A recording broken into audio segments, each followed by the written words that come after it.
I'm just singing cause it's over.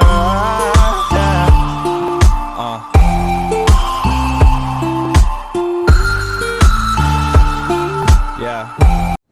Hi everyone, my name is Arjun Malhotra and I welcome you to The Common Ground.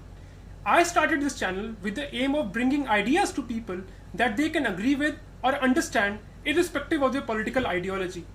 One idea that everyone understands, I hope, is the idea of being one's own boss. I guess everyone likes this idea and everyone agrees with it. Everyone wants to try it out, and I actually have a friend who did try it out, and now she is the CEO and founder of her own company in the UK. The company's name is Avika Limited. I'll switch over to my conversation with Shivika now. Hi everyone, I am now joined by Shivika Pratap, who is the founder and CEO of Avika Limited. It is a fintech startup that aims to digitize paper receipts. Shivika will tell you more about the startup. The first question you might be asking yourself is, why should I watch this conversation? Well, the reason, as I see it, is simple. Shivika's story is quite inspirational for all young folks out there who are afraid to step out onto this big bad world. She's someone who has at a very young age, managed to overcome her inhibitions, rejected white collar opportunities, and chosen to pursue her passion. I believe this will be a very useful conversation about life in general. Also, Shivika and I are from the same school. This makes me particularly interested in her journey. So, hi Shivika, glad to have you here. Hi Arjun, thank you so much for having me here, and I am so excited about this conversation, and thank you for such a sweet introduction. It's my pleasure. So, right off, I just want to ask you about Avika, what it is about, and how your journey has been so far. And congratulations for the startup. Well, thank you so much. Now that you mentioned, Avika is my startup. It is the very name of the company, which is AVI. It's an online application which is working towards digitizing thermal paper receipts. We started off in 2017 and officially registered the company in 2018. The company is headquartered in England. And it's been 2 years that I've been into the startup, and it has had its own share of highs and lows. We officially launched in the first week of September. The app is out there on both iOS and Android, and we're getting some amazing feedback as well. Okay, so it was a 2 year journey, I suppose. 2 years or 3 years, about that. From the Oh, the beginning 2 years? to, yeah. Well, the 2 years have been very, very bumpy to begin with because I never thought of doing something like this. So it just came to me, I would say. I finished off my master's from Warwick in international relations, and I studied that only because I wanted to join the UN. But I was presented this opportunity to, present my idea and then work on it over the next 2 years. And I agreed to it. I was like, okay, might as well try it.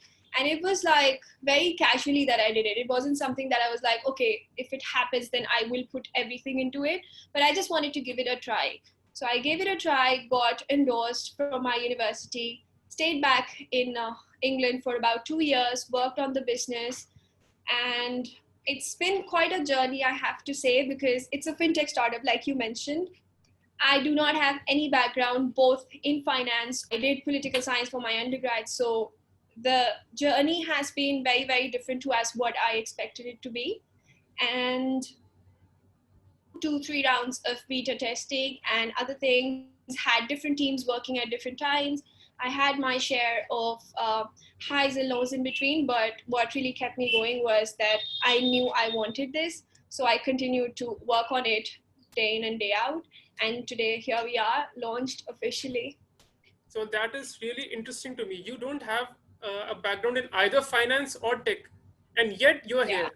So I mean, I think most people would be interested in the process. Like most people hear from CEOs about how not to give up and stuff, and that motivational stuff is okay. But people want to know how someone gets from point A to point B.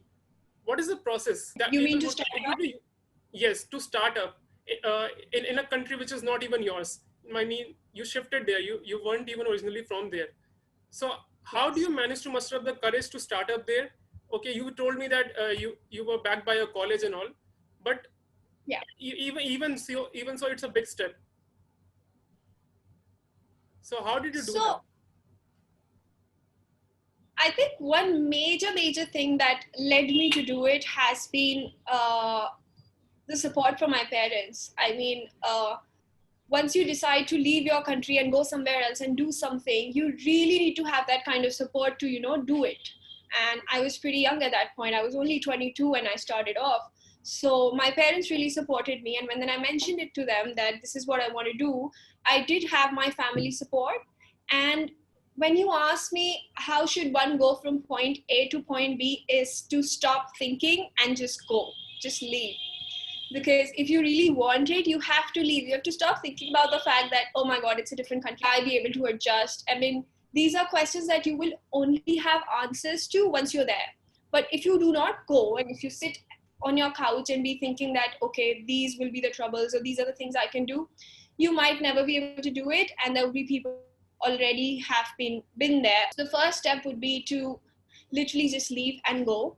And when you say starting out there, I feel it's very important to have self-belief that you can do it, and then everything starts to fall in place. And even if when it doesn't, when you do have the self-belief, you know that eventually it will, sooner or later. These are the two things that really got me going. I mean, stop thinking about it and start doing it. I mean, go for it. And everything else will just start falling in place. What is the reception of the app so far, and how many downloads have you had? Okay, so how far have I come is a good question, because I always felt that I've come this far only to, be stepping back again and thinking, have I really come this far? So it was something that it always was on my mind. I mean, 6 months down the line in the initial first year of 2018, I remember I thought things are going absolutely fine, which was not the case until I started facing issues in terms of the business or in terms of how personally things were going. So I had to again come back and start from the drawing board. And then again, I started off and then again, come back to the drawing board. So like I mentioned previously as well, that it has been something of highs and lows. And when I say highs and lows, I mean to say that when you start out, it does not mean that everything is going to be a check, everything perfect, everything awesome, and you're just going forward. No, it can get sometimes very, very low. You can face a lot of failures, and you should be very prepared to face them, first of all. If you're not, then it might just be difficult for you. So be ready to face those failures, keep your foundation very strong. And in terms of where we have come now, after all those highs, lows, failures, and getting back up again, we recently launched, so we've had 150 downloads so far from different countries, including UK, USA, Canada, and India. So that was the very early response. Now, as far as the downloads are concerned, what my concern initially has been or is so far is that the response, like you said, how has the reception been so far? So the feedback has been really, really good in terms of, I discussed it with our target audience, which is students in the UK, both international and local. So they feel this is something very, very needed. And being a student myself in the UK, I know how important it is. So the reception is very positive. People are very encouraging of it. They know the importance of having an app that can help you budget, that can help you save money, that can tell you how much to spend where, because something like this has not been in the market so far, just for the student market. So it's been positive, and that's what's keeping me going now. Okay, so this would be a question not just about your startup, but about your life. How do you feel at this point? At this point? Yeah. At this point, I don't mean at this moment. How do you feel about your life in general after having turned startup? Well, to be honest with you, at this point, I feel blessed, I feel grateful, and I feel very happy in the place where I am at the moment. And I have been this person for all this while, and now I tend to feel more grateful about the fact that I finally found what I really, really love. I love waking up to my work. It's not something that stresses me that, oh my God, so many videos today, oh, this editing, that content. No, I enjoy what I'm doing. And the last 6 months, COVID has been such a reassurance to me in terms of, like, this has been the time where people have been doing different things or doing nothing at all, right? People thought that this might be a break, which is great for them. But to me, it came as a reassurance that this is exactly what I want, because even during COVID, every morning I woke up, I was working on this. without even knowing where this is going. But I wanted to work on this, thinking that this will go somewhere. I will take it somewhere. So the last 2 years, however they have been, the last 6 months have been something that gave me the confidence that keep going. This is exactly what you want to do. This is exactly what I want to build in the future, and something I want to take further in my life. So I'm happy, grateful, and at peace. Okay, so if not for COVID, would you have been able to do it so quickly, or would it have taken more time? In fact, if it wasn't for COVID, I would have launched earlier. So Okay. COVID kind of delayed things for me. But I feel everything happens for a reason. So I'm not going to, dissect why it got so delayed and whatnot. I would like to learn from whatever time has gone. And I picked up so many other things during that time. So it's not something that really affects me. So I'm happy. I mean, COVID did not really do anything to it. Just the fact that it just got delayed a bit. But I'm fine with it, I feel. There were other things to learn during that time. Okay, so I really find interesting that while you are on this journey, and you're not even very far into the journey, you are sharing your story with the world, even right now. But most of the success stories I've heard are from people who launched a long time ago, and now they're sharing their Right. stories, and the stories that we hear seem to be from a very grandiose point of view. Like they've made up something in their own head, a grand version of what actually happened. But for you, it's very real because it's happening right now. So you can't make anything up. You're saying what you're feeling. So I personally find this very interesting. Thank you. I'm not sure if you did it for promoting your idea or you just did it out of some passion, because you started an initiative called Life at University, in which you talk to university students from, I'm not sure from where you get those students, but you talk to certain students and you talk to them about life and about life at university and career prospects and all. So what drove you Yeah. to do this? Well, because AVI is targeted at students to begin with, our niche is students. So I felt that it was important to really, really connect with them firsthand, instead of just thinking in our heads that students like this, they have these troubles. I mean, keeping in mind that I was a student myself back in 2017, university student. We are all students in life, but university student in 2017. I kind of knew what's going on, but things are changing so fast that I realized that it's important to be in touch with the target audience and to be in touch with our community of students firsthand, and to understand and listen to what their experiences are like. So I felt that was the point where we started at. So I discussed it with my team and asked them if this is something that we can work on. And once we all agreed to this, we started finding those students from everywhere around. I mean, initially, I did have a few friends who pitched in. And then eventually I started approaching other students if they would like to share their experiences, their struggles, their challenges as students. And, when you leave from a country abroad to any other country, it's not about India or UK, but any other country, you want to feel safe, right? Not everyone has parents who will be traveling with you. Not everyone has relatives who will be living with you there. So what we tend to do is either Google or go on YouTube and find out what has been the experience like, student life in the UK and all these things. So I was like, how about make that thing easier for our student community to come on the platform for AVI, and then what students talk about their experiences, their challenges, and even the fun part of uni. I mean, I always say uni is not just about academics. There's so much more to it. So even find out about the other things in uni. And then meanwhile, most students have the idea that UK is very expensive and most people can't afford it. So this is something I really, really, really want to shun. It's not true. There are different cities with different kinds of expenses.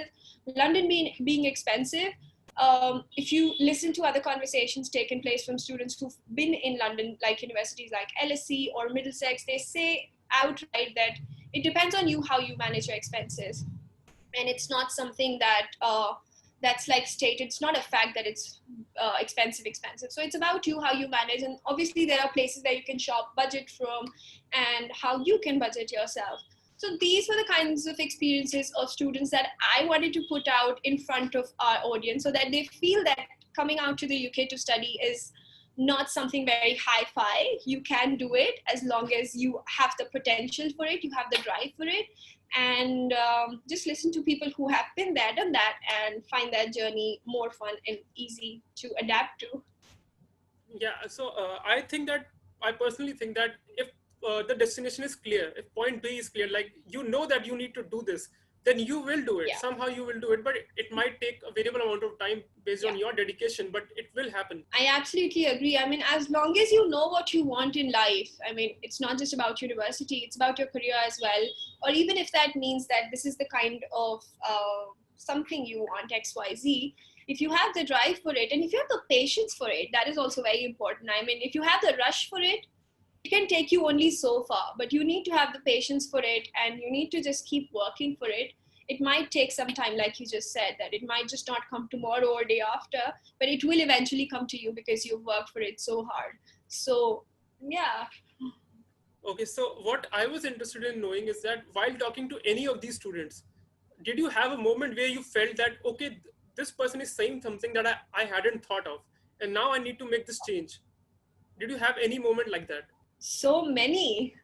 I mean, there's so much to take from those students who are just entering uni or in their second or third year.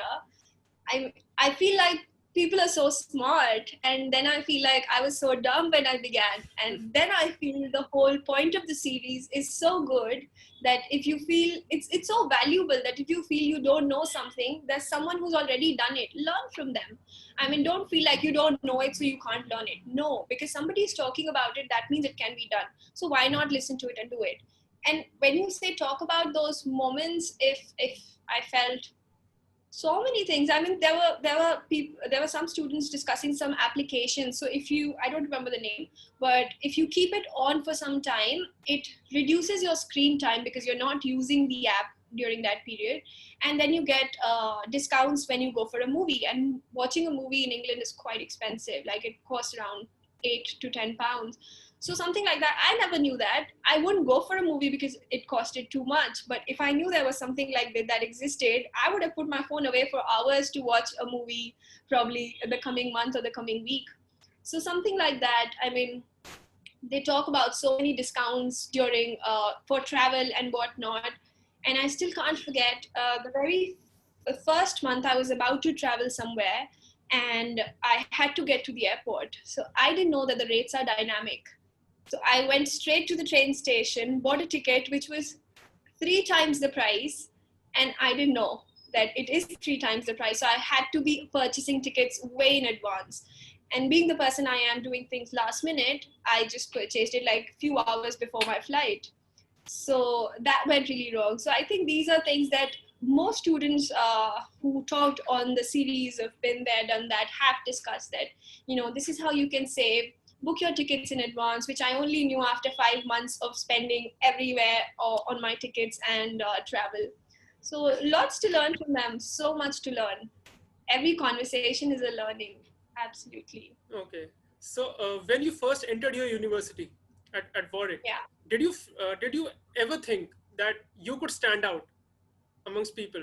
I mean, there might have been so many people from around the globe and so many smart Yeah. people, and you must have felt so dumb around them. Yeah. So how do you go from there to standing out? Well, when I really left from India to Warwick, I did not have this on my mind that I want to stand out. I felt that this is 1 year that I have. I want to study well, get good grades, and then probably come out with good grades and join somewhere in a corporate or maybe work somewhere, get some experience before I start out. So that really changed for me when I went for the first day. I went on the first day of uni, sat in the wrong class for 2 hours, and I was like, this topic doesn't seem like very my course. And when I did realize that, I was like, okay, shit, I've sat in the wrong class the very first day, the very first 2 hours of uni. So how dumb could I be? I mean, that was the lowest I could get. And from there, anywhere was just right up. So I did that. And then I never forget that incident because it is very funny. And I know that after that, I would always check before I go to any class. So I never planned to go out there to stand out in any way. And during uni, I was very subtle like that. I mean, I did not join any societies or anything as such. I wanted to kind of focus on my studies and just do that and be involved in my academics. I made some amazing friends, but I think it was only eventually that things started coming up and there were opportunities that I took part in. And when I stayed back, that is what really was a changing part. And I think September, everyone left back for their homes, and I stayed back because I wanted to try out part-time jobs. And I've never done that, like never, ever, ever. In India, you can't imagine part-time jobs, right? And forget part-time, no internships, nothing. So I was like, I'm going to stay back. I've got 2-month visa, and let me experiment with part-time jobs. So when I did that, I think that was the moment I stood out for me. I don't know about the rest of the world, but that was the moment I stood out for me, because I remember going for this interview or applying for this job online, and it was a warehouse I started working at. So I was like, yeah, I got a job. I called up home. I got a job, only to realize that all I'm going to do is packaging. So I was like, okay, this is something new. So I remember standing 8 hours just packaging gifts and books and whatnot. But it was good fun. I stood there for some time, and then eventually doing 2 more part-time jobs with a restaurant, and then the other one was with one of the biggest grocery stores there, which is Sainsbury's. So I did that, and 2 months, 2 jobs, 7 days a week, more than 40 hours, day shift and night shift. I think that's where I stood out for me. So that was the part, I would say, in uni where I felt that, okay, I've done something. I've learned something. So do you think you would have been able to do such a job in India? Would your parents have allowed you to do such a job? I'm not too sure about if my parents would have allowed me, but I'm pretty sure that I might not have been able to do it in India, because I remember entering that kitchen for the first time. I looked at the kitchen, I was like, oh my God, what have I entered myself into in the name of part-time? But then I also remember the experience that I saw this 19-year-old girl do the same things that I was supposed to be doing now. And then a very old lady, she must have been over 50, doing that. And in the very first 5 minutes of entering that kitchen, I was like, if she can do it, who am I? I mean, what am I thinking of myself? And just 5 minutes, I was into it. Of course, it took me some time to get, like easy with everything. But just those 5 minutes and that thought was enough for me that who am I? Just do it. So this is a lesson to people that when you go to a grocery store, or when you go to a restaurant, don't ever talk down to someone at the counter or a waiter, because you might not know that person might be a genius, or that person might launch the next startup. You never know. No, even not for that reason. Just don't talk down to anyone. That is so rude. That is just nice. I mean, I just do not like such people who do it. And like you said, it's really important. Please talk to everyone nicely, no matter where that person is from. Even if it's a barista, even if it's a janitor, even if it's the CEO of any company, talk nicely, please. I mean, it doesn't look nice on anyone to be like, "Oh, come here," or whatever people do. So yeah, it just doesn't. How do you feel about people who talk down to other people and still somehow successful? How do you feel about those people?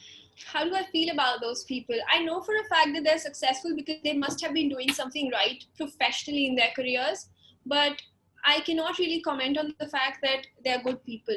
So it's two different things when you say that, somebody is successful. Great, people can be successful.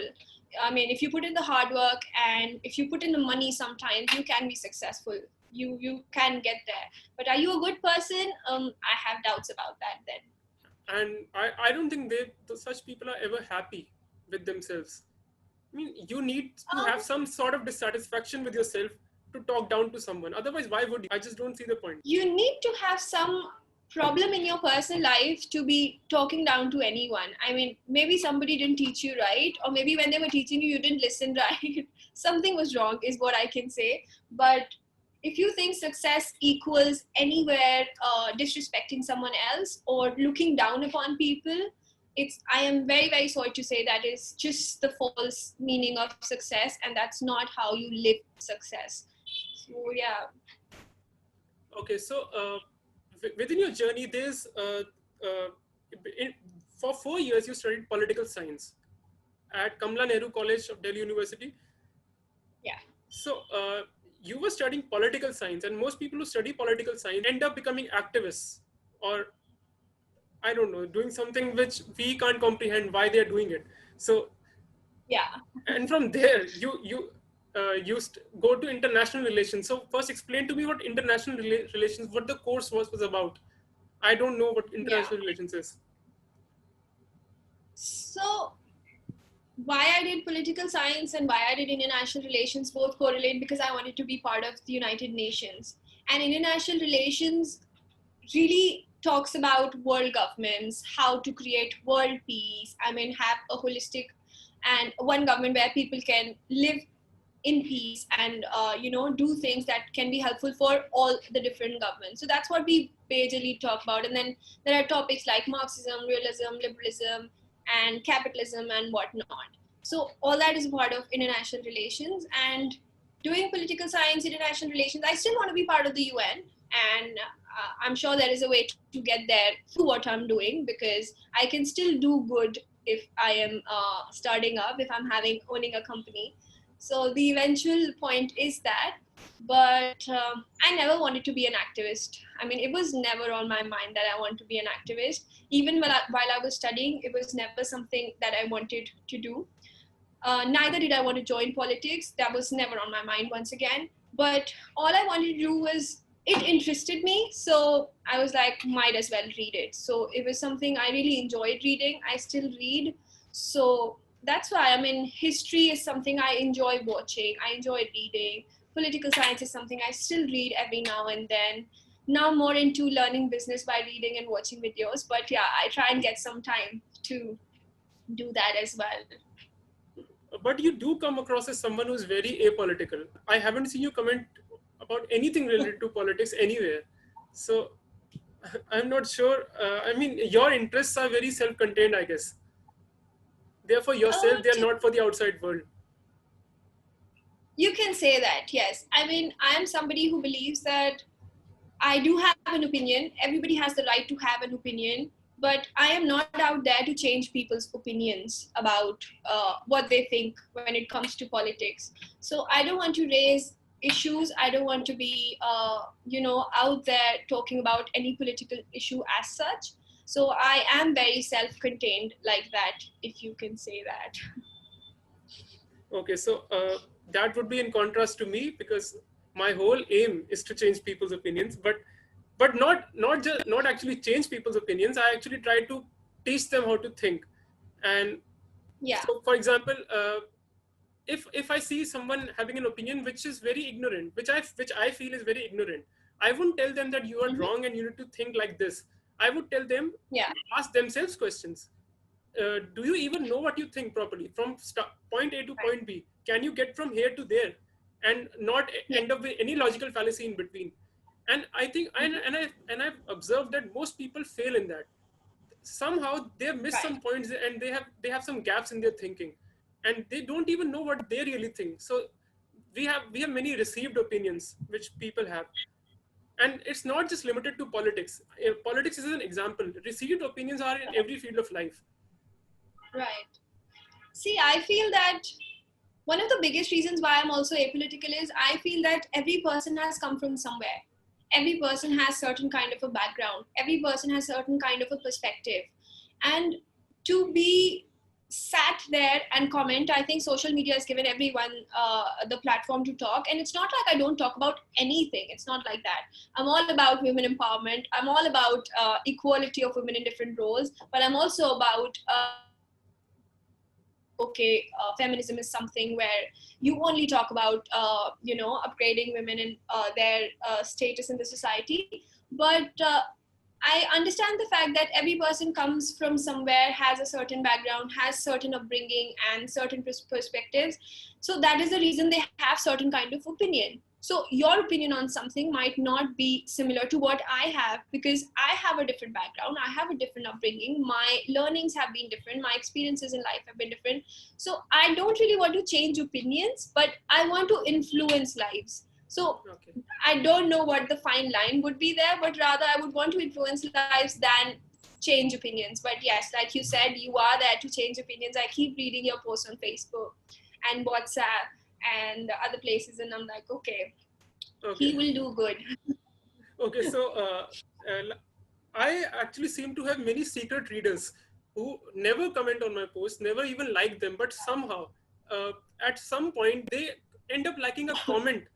Like there are 50 comments Right. on the post and they would like someone else's comment. And I would say, where did this person come from? That person has never even interacted with me.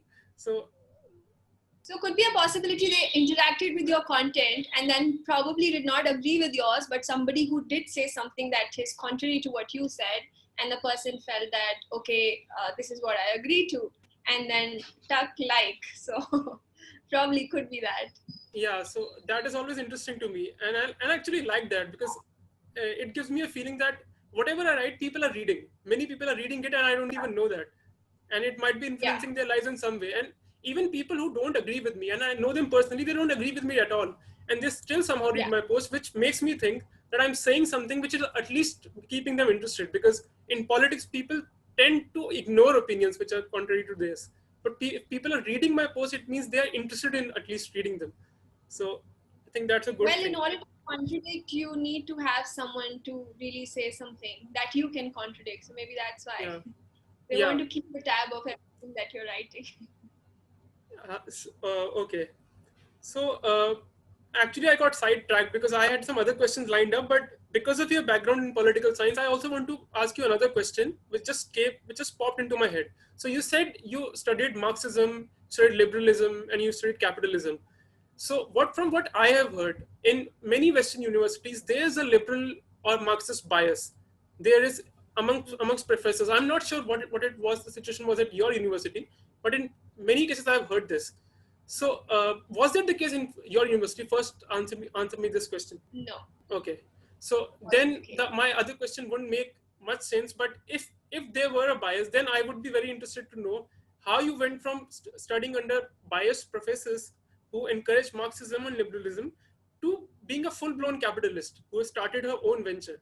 Because many people who value Marxism actually tend to look down upon capitalism. Oh no, that wasn't the case in my university or with my professors. Whatever we learned was absolutely kept open for our own interpretation and how we put it out.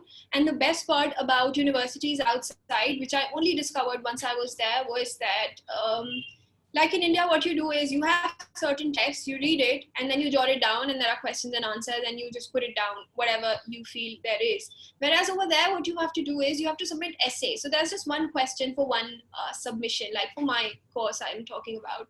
And then you have an open book and like list of resources. Now it's up to you what you think, what your perspective is about a certain question, about a certain topic. And it does not matter if certain realm, which is say Marxism or capitalism, as long as you're able to justify it. So there's nothing like that this and this and this is right, so you should be writing that and justifying it no matter what. No, if you feel something is right, as long as you're able to justify it, it totally works. And I've seen people contradict professors and write certain things that weren't taught during the class, but the resources might have said a different thing altogether, but that did not affect their marks or their relationship with the professors in any way. So that has not been the case in Warwick for sure. So that's good to know.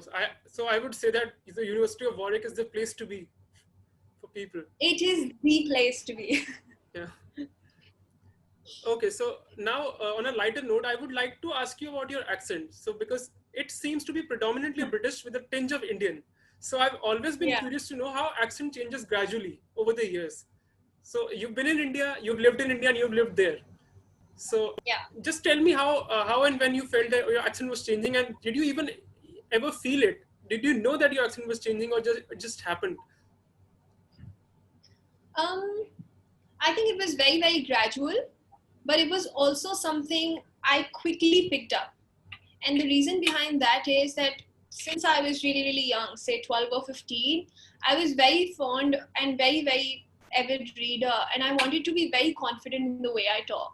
So how to do that? What I used to do was listen to English music, listen to their lyrics, and then try and sing those songs in that way. So I did that for a really long time, 5th to 8th grade to 10th grade. I was doing all of that.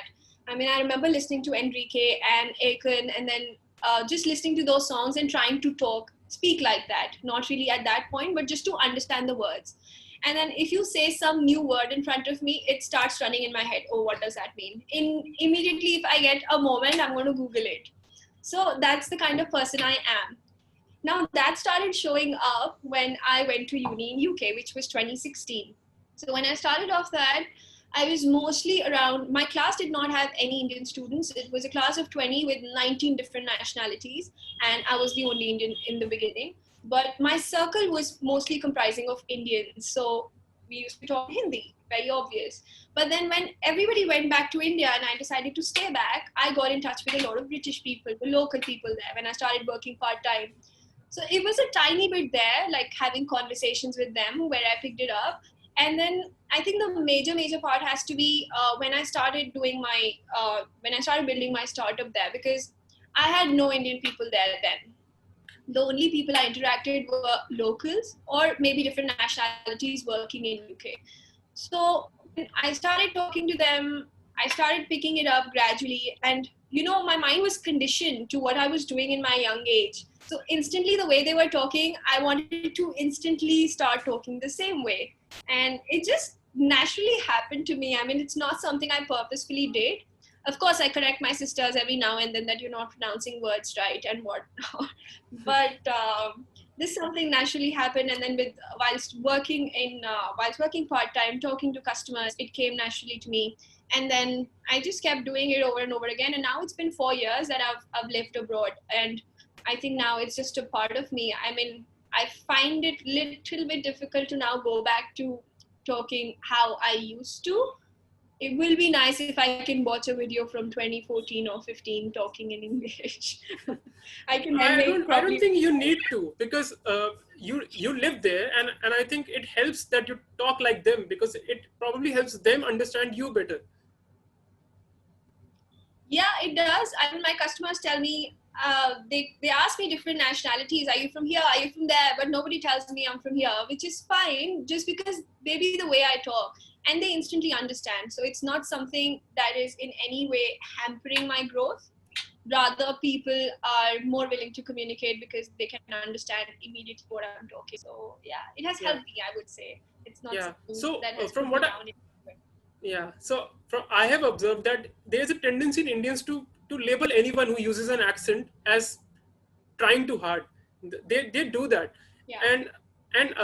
And somehow they think that person has self-esteem issues. Now I would like to ask everyone watching this video, do you think Shivika has self-esteem issues? Someone who started a company of her own, do you think she could have self-esteem issues?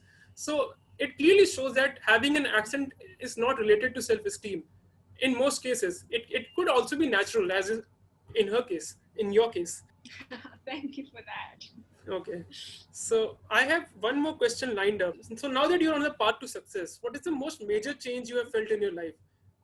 Like with fame comes unprecedented praise and unprecedented trolling. So how do you deal with both?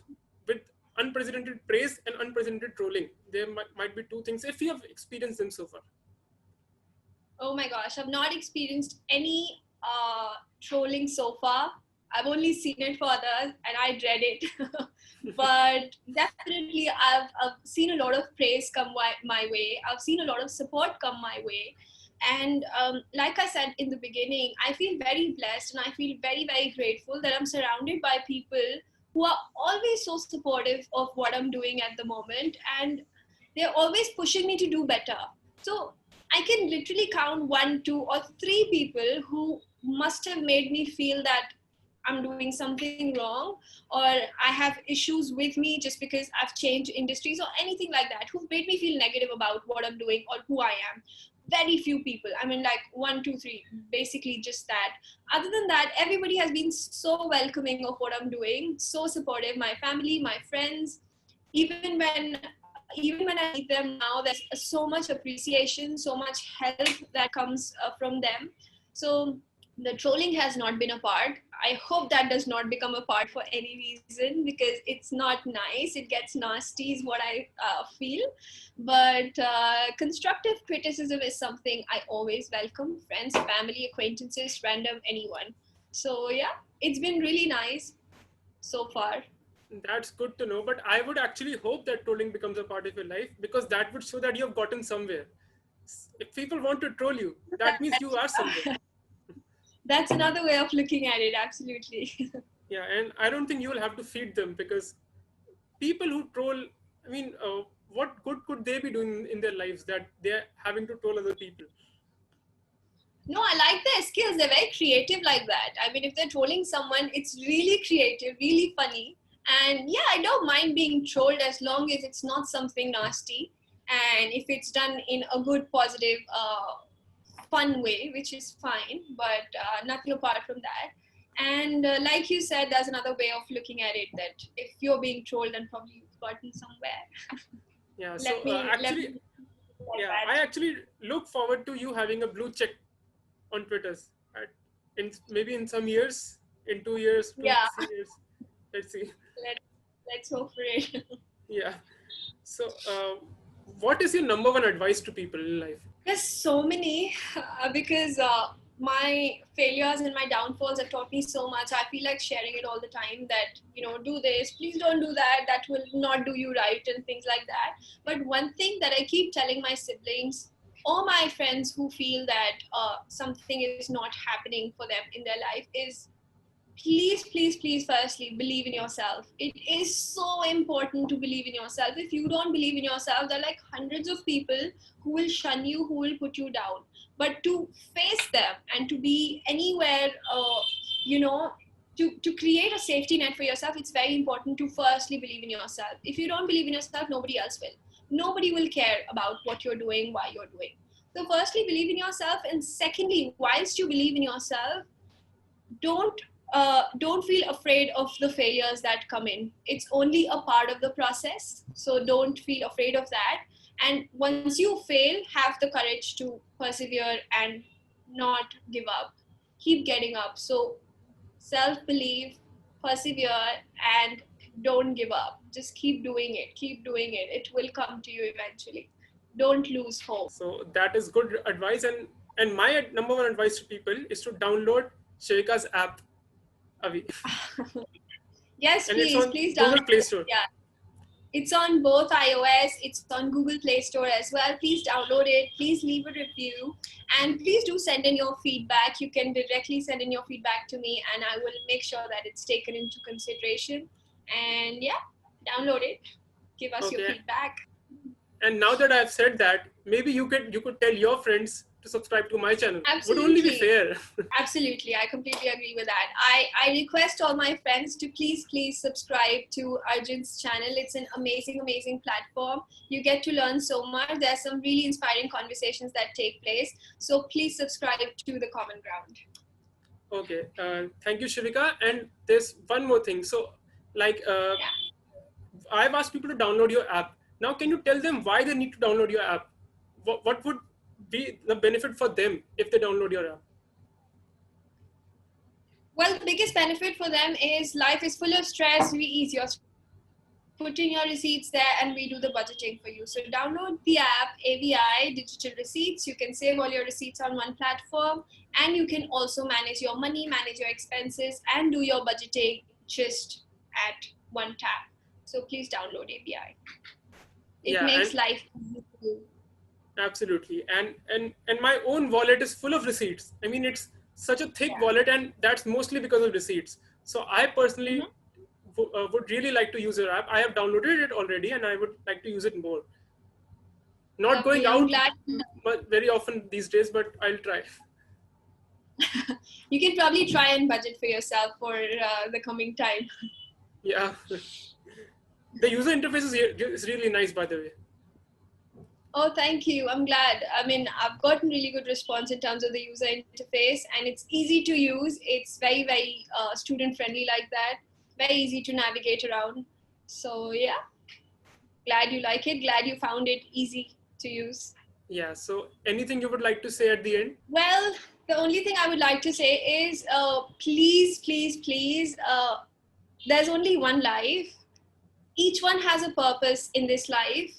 Find your purpose, find your calling, and then put on blinders and then start working towards it. You've got only one life. Please work towards it. Find it. You will eventually, sooner or later, find it. And then don't listen to anyone and take the leap and keep working towards what you love, because there's no tomorrow. Absolutely. I totally agree. So thank you. It was a nice conversation, Shavika. I really liked this conversation. Thank you so much, Arjun, for having me. I'm glad you liked the conversation. It was really fun for me as well. And whilst I spoke, it brought back so many memories for myself and just a few reminders for me as well whilst I talk. But thank you so much. Thank you, Shavika. Thank you. I hope we can talk in about maybe 2 years from now and you'll be more successful. And we'll be talking about how successful you are and not how much. You have my email, you have my contact number. I'm only a call away. So Yeah. we will be talking very soon as well. Yeah. Hope I get the chance to talk to you when you get too successful yourself. Yeah, that will happen. There's no That secret. will happen. It will happen. Perfect. Yeah. Perfect then. And I'm not a narcissist. I am just confident. Good. Okay. One should be confident. I'm just singing 'cause it's over.